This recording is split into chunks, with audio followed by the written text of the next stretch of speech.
Hello students, ఈరోజు మనం అనాగ్రామ్స్ గురించి తెలుసుకుందాం.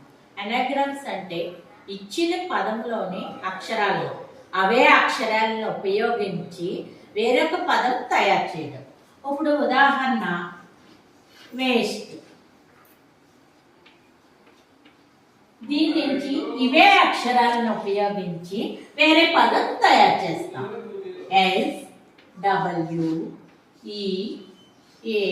SWEET.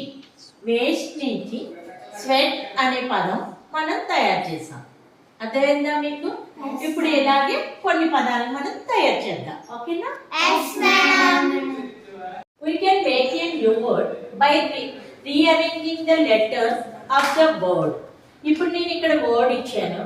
ఈ వర్డ్ లో అక్షరాలు మార్చితే మనకు ఒక పదం వస్తుంది. ట్రేస్, కే, పీ, ఈ, swing, wings, dusty, study, arts, star. ఇప్పుడు నేను కొన్ని ఇలాంటి వర్డ్స్ ఇస్తాను, అవి మీరు రాసుకురావాలి రీఅరేంజ్ చేసి. వాటినే అనాగ్రామ్స్ అంటారు.